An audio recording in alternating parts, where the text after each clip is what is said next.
po yung ating pong series. Ang series po natin for the month, a month of May ay, pakibalik po, Pastor.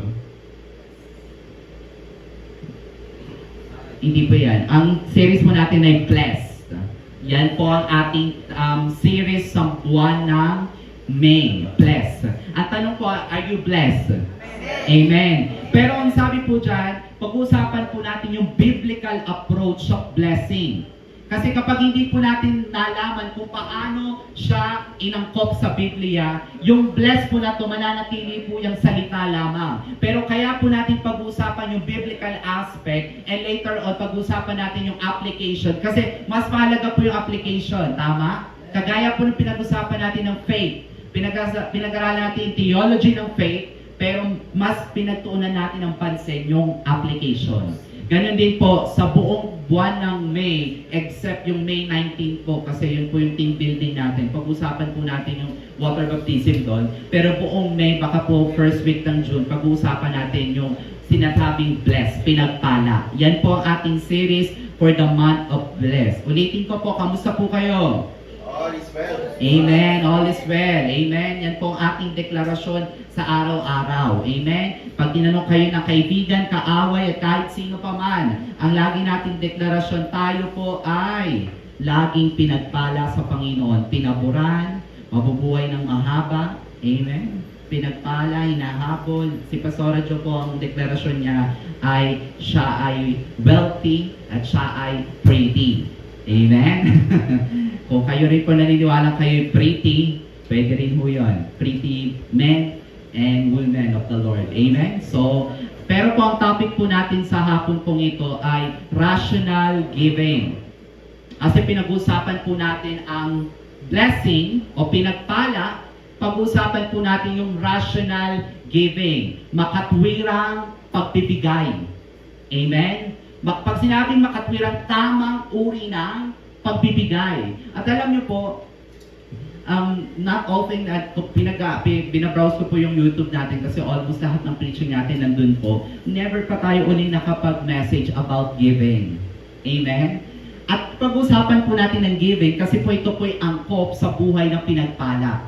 Kailangan matutunan po natin yung makatwirang pagbibigay. Amen? Kaya po, lagi po natin itinuturo sa ating pong simbahan na meron pong dalawang uri po ng pagbibigay. Yung una po yung law-based giving, na ang ibig sabihin po, give that you may be blessed. Di ba? Para kapag palain, kailangan mong magbigay. At kapag ganun po yung konsepto na itinuturo sa simbahan, ito po ay pawang gawa mo. At kapag gawa mo, may pagmamalaki mo? Yes. Right? Pero tayo po, ang church po natin ay full grace church. Pag sinabi pong full grace church, nothing by grace plus natin, umaasa tayo sa mayamang biyaya ng Panginoon at mula dun sa biyayang yun, gumagawa tayo. Kaya po ang mga grace people ay hindi tamad. Hello? Sinasabi na pag nasa grace na kayo tatamad, mali po. Ibang grace yun, baka disgrace yun. No? We are not disgraced people. We are gracious people. Kaya nga po, dapat po pagsisimba, hindi na yung pinag-uusapan, natural na sa atin yan. Amen? Katulad po, na natural na sa atin yung inhale and exhale. Meron po ba dito pinag-iisipan nila, pag-gising nila sa umaga, ay mag-inhale ako. Patay ka nun. Pag pinag-isipan mo mag-inhale ka, tama, mali. Right? Ibig sabihin natural. Sabihin nyo nga po natural. Sabihin nyo sa katawan, dapat natural. Ganon din po ang ating pagbibigay. Ang ating pagbibigay ay natural sa atin. Hindi na natin pinag-uusipan. Hello? Amen? Amen. Kaya po sabi po dito, sa 1 Corinthians 15:10, but by the grace of God, I am what I am, and by His grace towards me was not in vain, but I labored more abundantly. Ang ganda ho nito, I labored. Ano po sa Tagalog labor? Sa May 1 po, pinagdala sa atin ng Labor Day. Pinagtrabahuhan. Right? Sabi ni Pablo, si Pablo po nagsulat ng 1 Corinthians, siya ay nagtatrabahong higit at malalim at higit. Kasi more abundantly, may more na, may abundantly pa. Sa English po, superlative na po yan. Than they all, yet not I, but the grace of God which was with me. Kaya nakakapagtrabaho at kaya nakakagawa si Pablo ng higit sa lahat ng apostol kasi ang biyayang nasa sa kanya ang siyang gumagawa. hindi siya mismo. Kaya pag-usapan natin yung makatwirang pagbibigay. At bibigyan ko po muna kayo ng isang larawan. Ang larawan pong ito ay ang Dead Sea. Amen. Ang ganda ho, no? Ang Dead Sea po ay ay patay na dagat. Pero mga fun facts po dyan sa Dead Sea. Ang una po, ang Dead Sea po, ang pinaka lowest ng kalupaan. Ibig sabihin siya na yung pinakamababa. Yan po ay 1,400 feet below sea level, making it Earth lowest elevation on Earth. At ang Dead Sea din po ang isa sa apat na pinakamaalak. Pakibalik po doon, Pastor. Siya po ang pinakamaalat na bahagi ng dagat. At sa sobrang alat niya po, pag tumambog ka dyan, lulutang ka. Ang galing, no? Kasi po yung salinity level po niya ay mataas. At actually po, yung alat nito, hindi po yan yung alat na parang asin. Yung alat niya ay mapait.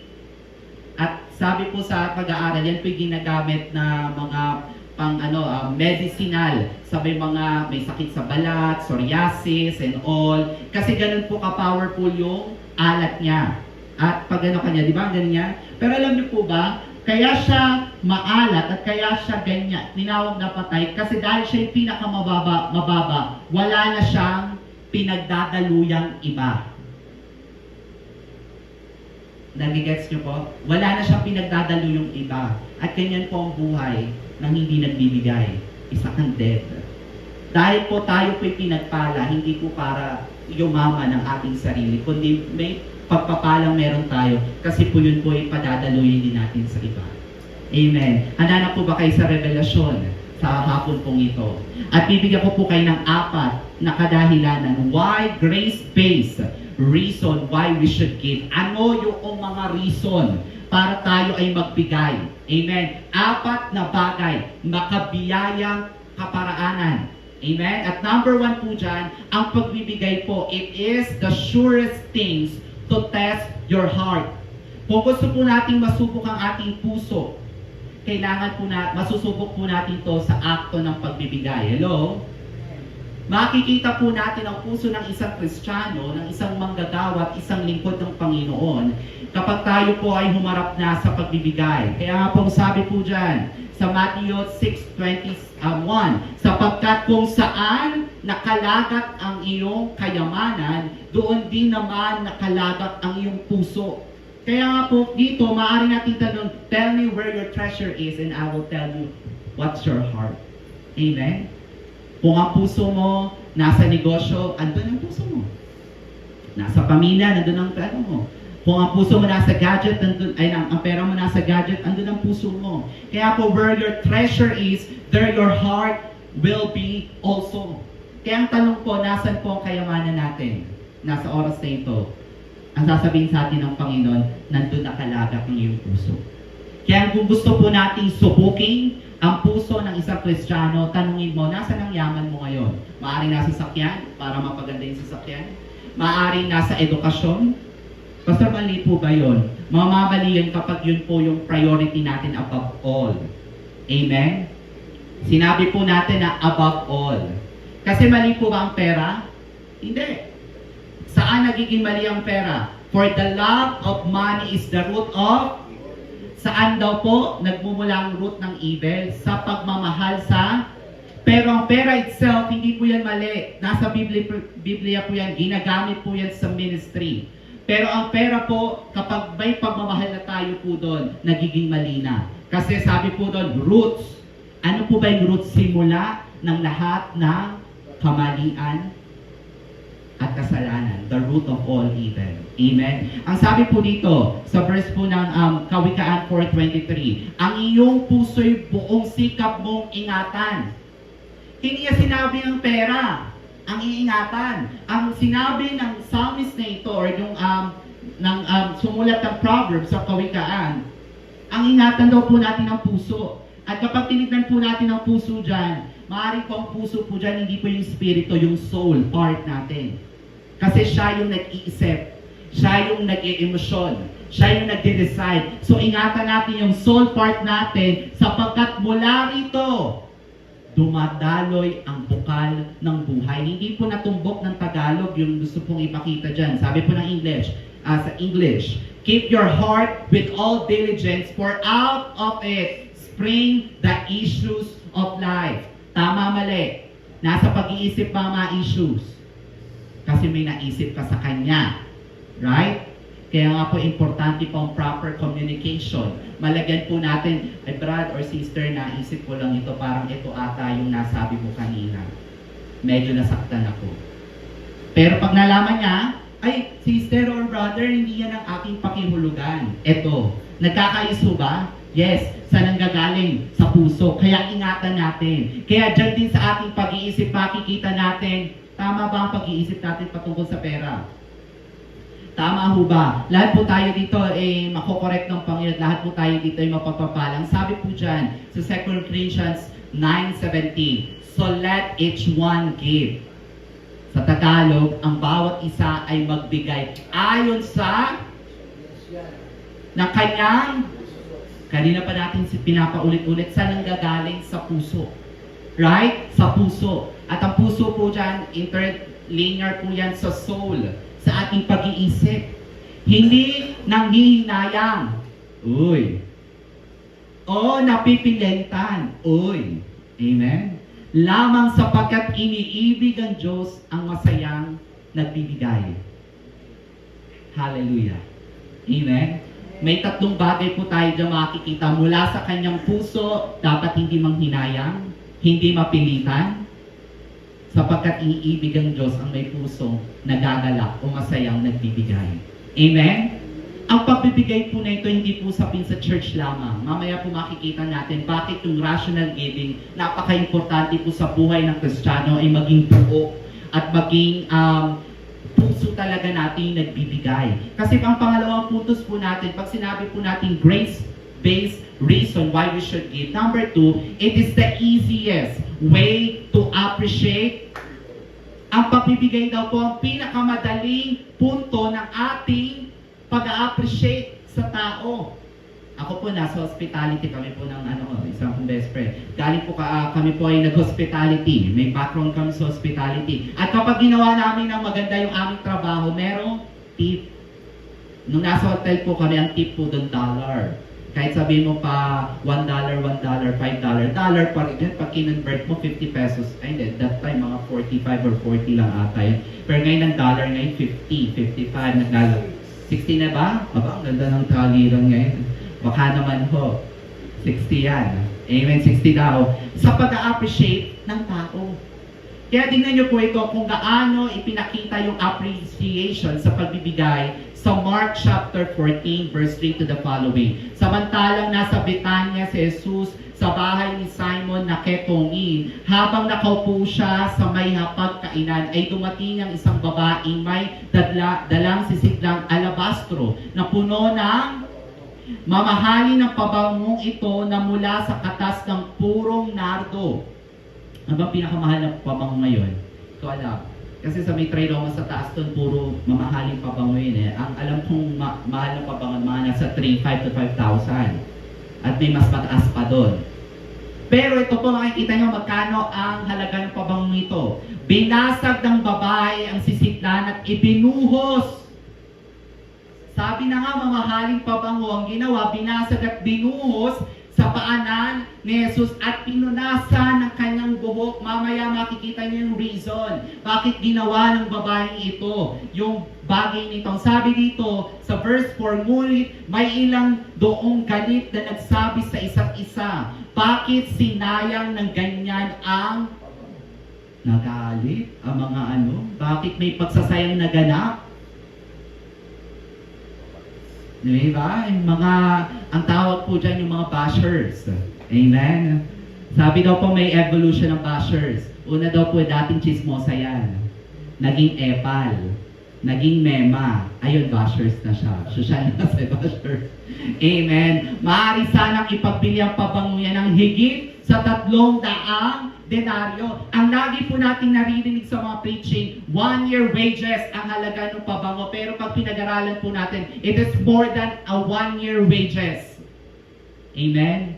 Ang sabi po ng statistic ngayon, para daw po maging masaya ang isang tao, dapat daw po ang kinikita niya, 110,000. So, hindi tayo masasaya. Kasi wala, 110,000 daw para satisfied, para talagang naibibigay lahat ng pangangailangan. Siguro ano nga ang ginagawa? Siguro ang ano nun, ang kape nun sa umaga, Starbucks talaga, no? Talagang, o baka nga hindi lang. Amen? 110,000 daw para maging masaya. Parang hindi naman totoo yun. Pero itong pabango na ito, ay hindi lamang po siya isang taon. Pag pinag-aralan po natin yung denary na yan po ay more than 1 year wages. Eh sabihin na lang po natin 20,000 ang pinaka-low. Yun yung medyo standard ngayon pagdating sa employment. Times 12, magkano po yun? Kayo na po mag-calculate. Eh kaso lang more than, sabihin na natin 1 year and a half. Mahal pa din, right? Mas mahal pa yan sa Gucci and Gabbana. Mahal pa yan sa Lacoste red, black, and blue. Ano ba? White. Diba? Mas mahal pa yan sa, ano pa mga ano nyo? Lalo mas mahal yan sa Johnson & Johnson. Ang Johnson & Johnson po ay 90 lang ata or 150. Or Bench Cologne. Amen. Yan po ay higit. Ngunit sinabi ni Jesus, bakit niyo siya ginugulo? Hayaan niyo siya. Isang mabuting bagay ang ginawa niya sa akin. Lagi niyong kasama ang mga dukha. At kapag nais niyo, maaari niyo silang gawa ng mabuti. Ngunit ako'y hindi na ninyo laging makakasama. Bakit? Ito pong bagay na ito ay dahil po after po nito pagbubuhos ng mamahaling pabango kay Jesus, later after days, mamamatay siya. Kaya yung appreciation ng babae ito ay grabe. Bibigyan ko po kayo ng isang like na kinontext ng writer ng gospel books. Kung ano ba ang nangyari kay Maria, bakit ba niya grabe siyang mag-appreciate kay Jesus. Puntahan po natin po ito. Talon muna po tayo sa Luke chapter 7:47. Sino ba itong Mariang sinasabi na nagbuhos ng mamahaling pamago? Sabi sa 47, kaya't sinabi ko sa inyo, ang marami niyang mga kasalanan ay pinatawad na. Kaya naman nagmamahal siya ng higit.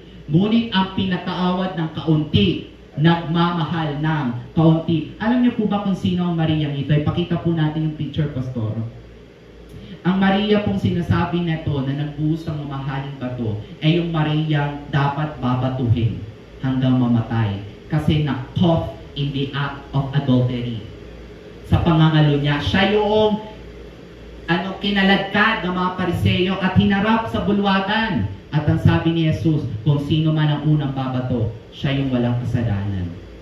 Dahil alam ng mga tao may kasalanan sila, hindi sila bumato. Pinatawad po ba ng higit si Maria? May nagawa po ba si Jesus kay Maria?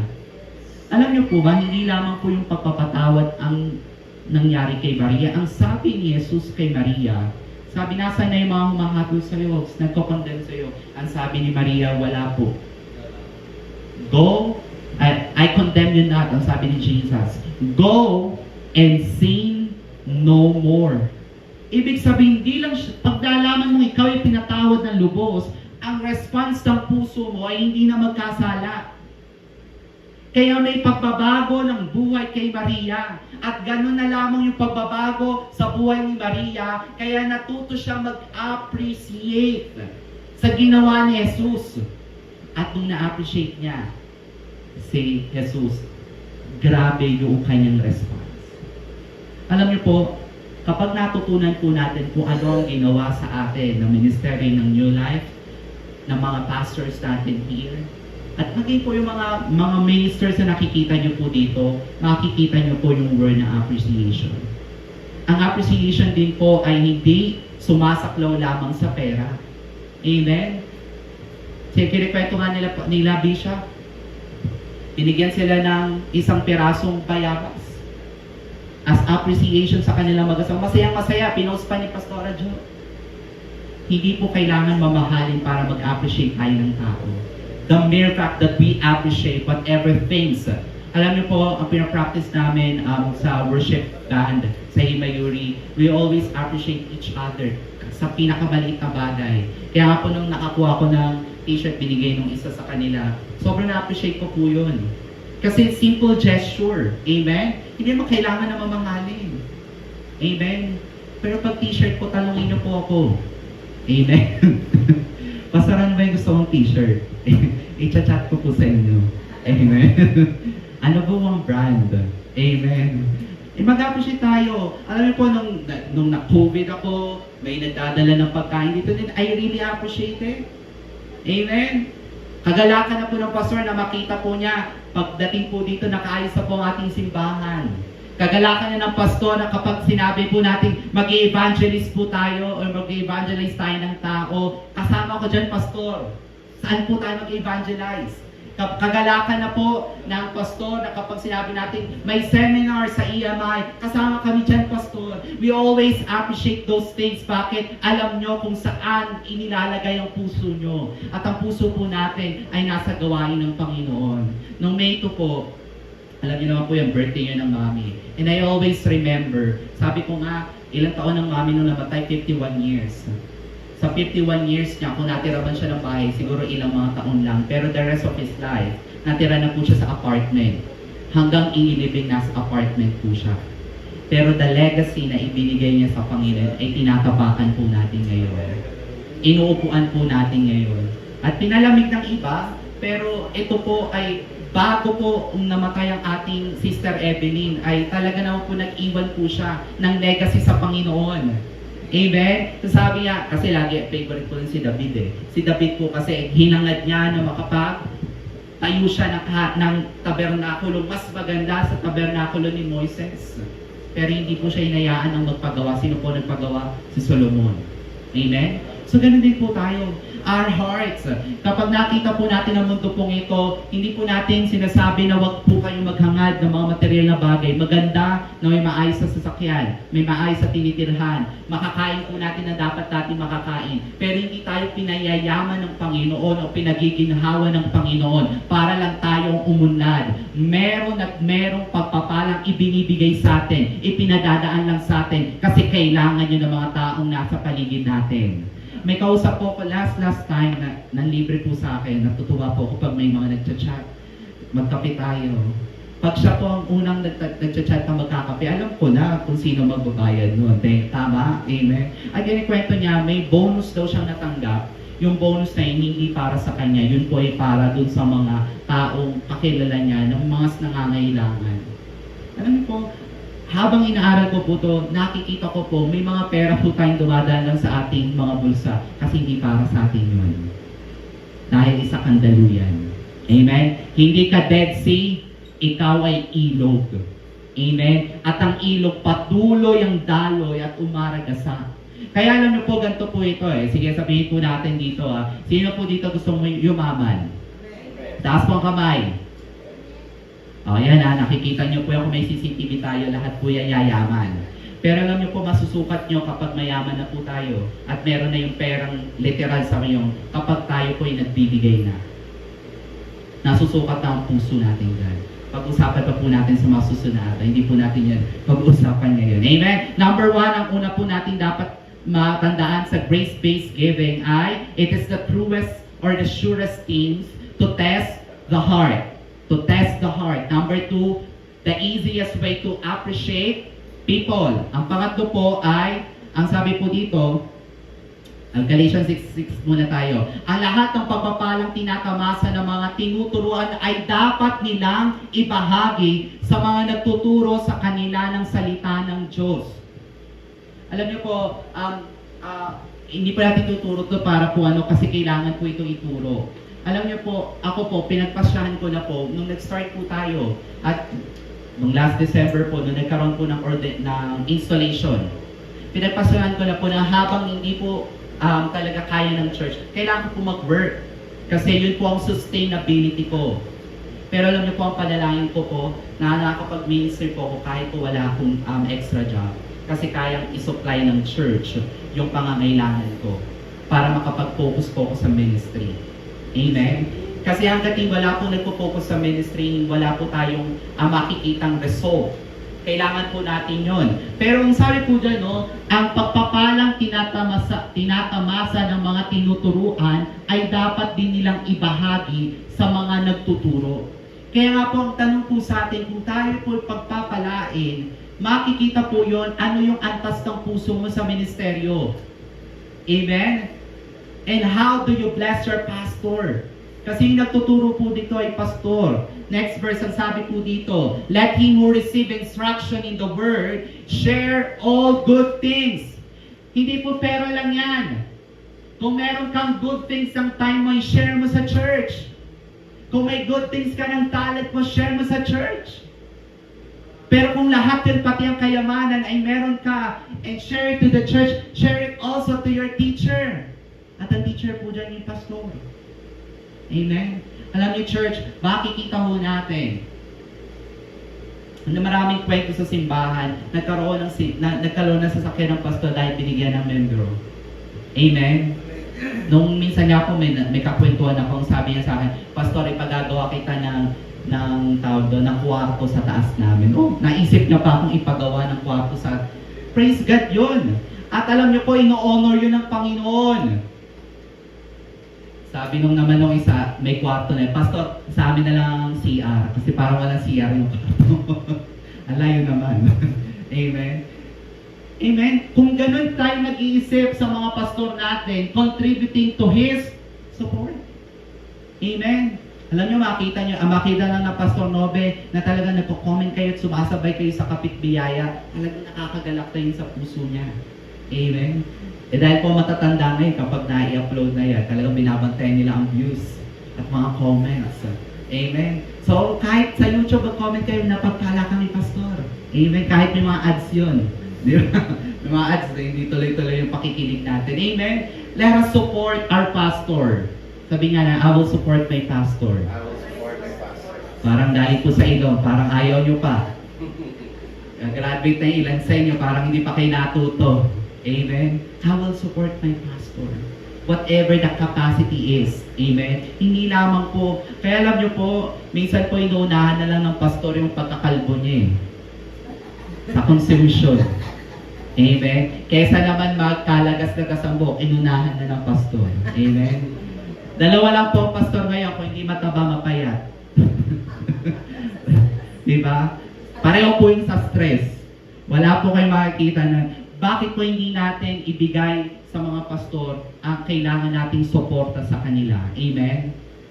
I'm not teaching this because I'm a pastor. I'm teaching it because this is the Word of God. Amen? And this is part of our correction and this is part of our growth. Makikita mo na lumalago ka na sa ministeryo kapag hindi mo na lang iniisip ang iyong sarili at nakikita mo ang pagpapalang meron ako ay para makapagpala ako ng ibang tao.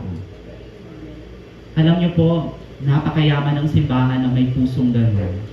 At napakayaman ng mga simbahan na talaga namang tayo-tayo yung nagtutulungan. Amen? Pag marinig ng isa ay nandito sa ospital yung isa, o sige, sagot ko na ang ganito. Ang ganda mo nun, di ba? Ibig sabihin, wala sa tahanang ito naghihirap.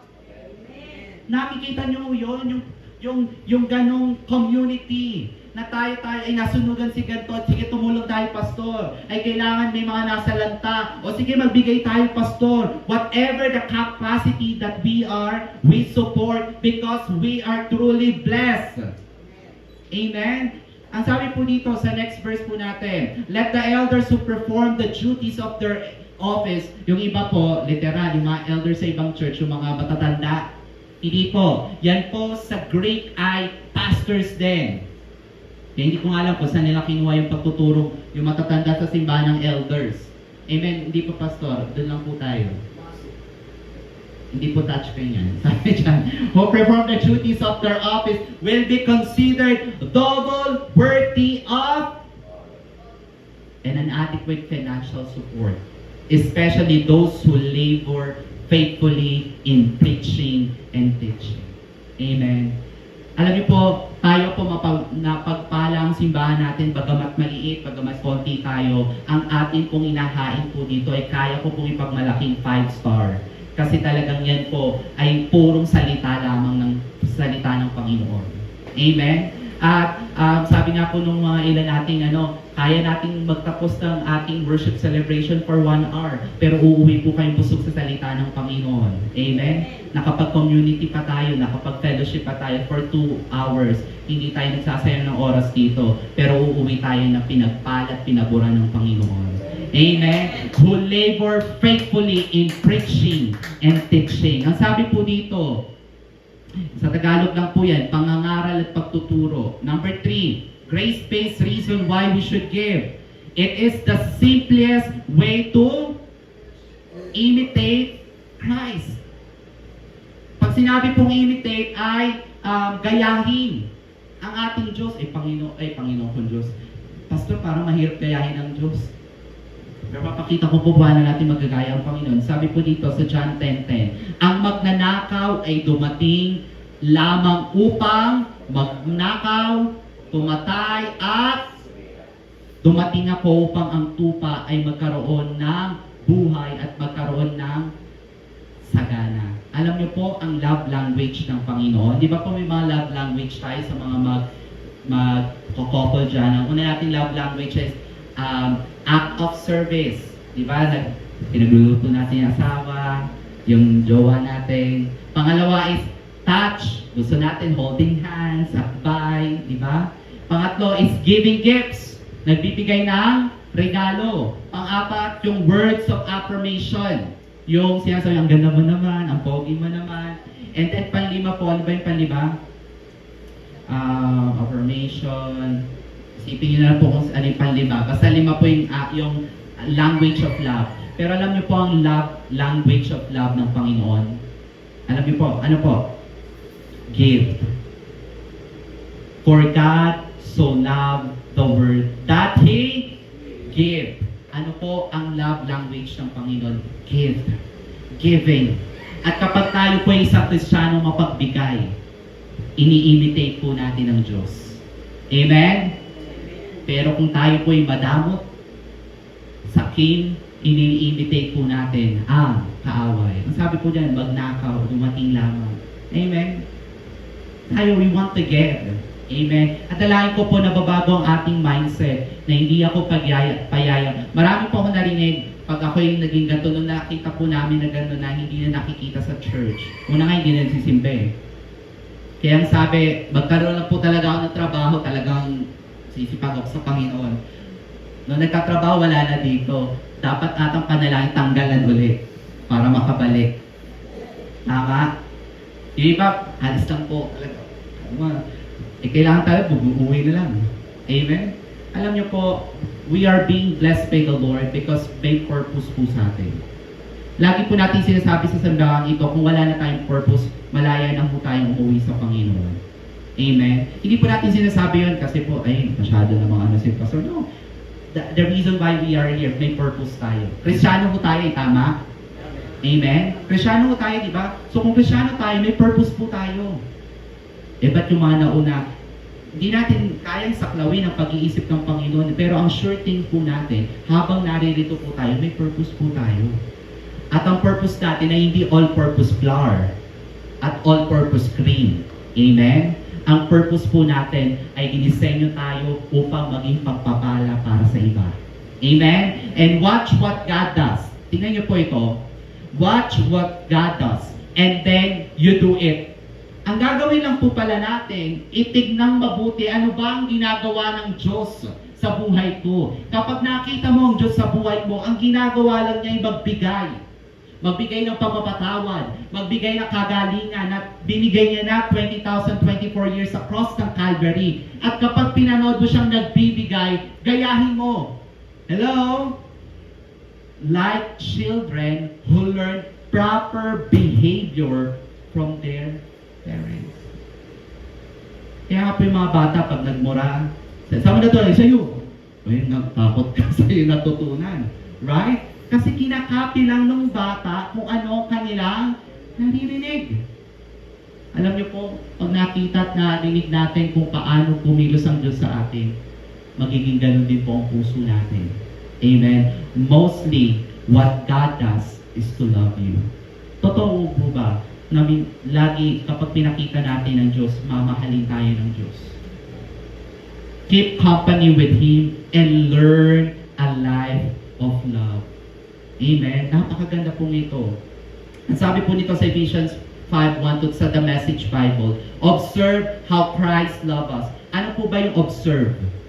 Yung observe po ba pinag-iisipan mo habang pinapanood mo?